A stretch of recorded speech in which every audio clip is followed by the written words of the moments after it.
It's just starting to rain. It's actually starting to rain. That is guff. So today's video is a little bit different. I've got the candles on, fake tans on, and applied. I'm feeling cute. Bit of a short video came to me. I thought, you know what? I want to talk about my inspirations, my motivators, all of that groovy stuff. So I just thought I would basically talk about today my top 5 YouTube filmmakers. These are a list of YouTubers that inspired me, they motivate me, give me tips and tricks. I'm going to give you a little bit of a background on myself. My name is Elliot Stevens and I am a wannabe filmmaker.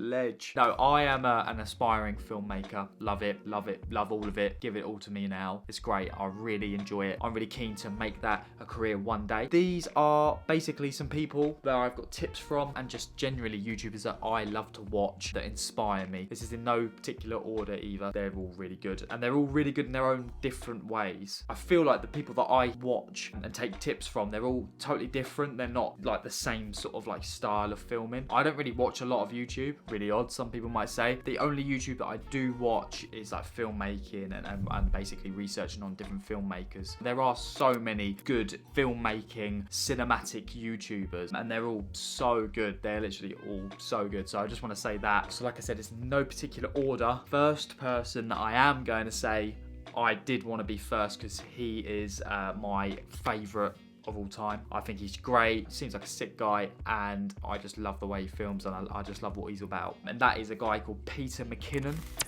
Absolute hero. What I love about Peter McKinnon, I love mountains and I love Canada. He films a lot in Canada and he films a lot of sort of like mountains with huge landscapes, and that's a bit me. I love his color grade. His videos are just like deep blues, really sort of dark colors. The way that he presents himself as well, he's just such a cool dude. I relate to him because of like his interests as well. Like he seems like quite a like rock and roll type of guy, and that was obviously my background. I wasn't a band. If you haven't seen that video, check it out. It was in my last video and it's about basically the reality of being in a touring band. So if you haven't watched that, check that out. He's actually predominantly a photographer. Sickest photographer. Check him out, check his Instagram out. That's where I actually found him first, on Instagram as a photographer. Yeah, he's just an insane photographer as well, and now he makes videos, what he has done for the last sort of 4 years or 5 years I think. And yeah, he's sick. Peter McKinnon is my all-time inspiration for filming. Next guy that I'm going to mention, I actually found out about him in the last 3 or 4 weeks. Like I have not seen him around. He just basically just came up on my homepage and I just checked him out. He's literally insane. His name is Dan Schiffer.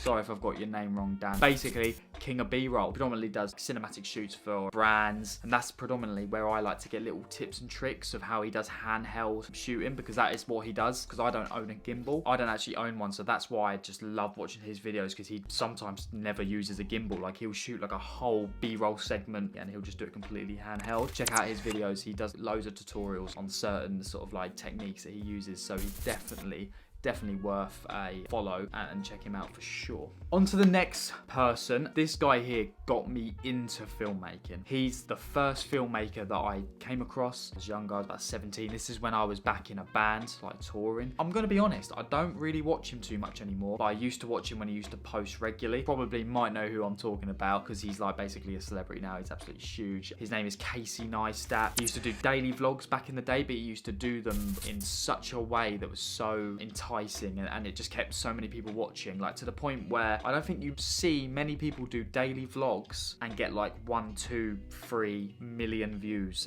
every day on a daily vlog. You got to be doing something right. He's basically what got me into filmmaking, because the way that he shoots, it gives you the vibe that anyone can achieve that and anyone can do that because of the way he filmed. But you see that sort of filming and you're like, that's Casey Neistat. That's the way Casey Neistat films. I aspire to him because he started with nothing and he's not really too bothered about gear, which I love. Basically, he just picks up any camera. Like you see when he used to do his daily vlogs, he'd vlog with his camera that I'm actually using now, which is a Canon 70D. And then the next shot would be his iPhone. Just the way that he just used every single bit of technology to nail a story. And I think that's what I love. And that's what I take away from Casey's filming is his storytelling. I love his storytelling so so much. Like the way he tells a story is just insane. None of this crazy transitions where it's like a beach and then some birds and then a church with a hyperlapse. None of that. It's just raw storytelling. You can literally watch like a 40-minute vlog and it would feel like it was 5 minutes. He's basically what made me want to start to film videos, and I'm very, very grateful for that. Go check Casey Neistat out. That was such a stupid thing to say because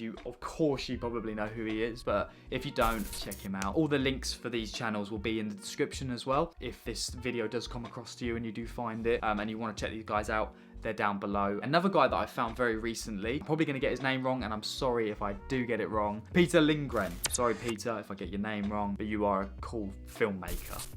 I've learned a lot of technical techniques that he uses, i.e. I watch a lot of like speed ramping. He's very good at his tutorials are so good and so clear, and that's what I love about him. He's really good at explaining certain techniques. His personality as well. I actually find him like really funny. I think he's such a funny guy. His tutorial that he done on speed ramping, if anyone wants to know what speed ramping is or learn how to do it, I recommend you watch his video. I watched quite a lot of speed ramping videos and his one made the most sense to me. And I love his tech reviews as well. So when new cameras come out, yeah, Peter's really cool, and I recommend that you check him out for sure. So this next guy that I'm going to talk about, he is a filmmaker. I haven't really seen any of his sort of personal movies or his personal sort of videos like vlogs or anything like that, but I've taken so much information on transitions. Predominantly his channel is just tutorials, but he is like the king of transitions and hyperlapses and those cool sort of things you see in videos. He makes them really simple in his tutorials on how to do them, and his name's Ryan Nangle. And I don't really know if too many people sort of shout him out because they kind of just like watch a tutorial and then I guess in the comments say, oh thanks, and that's it. But I don't think he sometimes gets valued as like a filmmaker. It just gets seen as just like a teacher almost. I feel like if he was to make a full movie or a full proper sort of like vlogging channel, I think it would be amazing. Like the amount of stuff that he does and the amount of stuff he's capable of, I think he'd kill it. And I get so much information from him when it comes to transitions. Like most of my transitions a year or two ago when I first found him, learned through him. That's how I learned them. So if you're a aspiring filmmaker or you want to get into videos but you want them to look quirky and cool, I recommend checking his channel out. It's Ryan Nangle, his name is, and that's his channel as well. Check him out just to find out hints and tips and tricks. He predominantly uses Final Cut Pro, the editing software. You can get some really cool transition ideas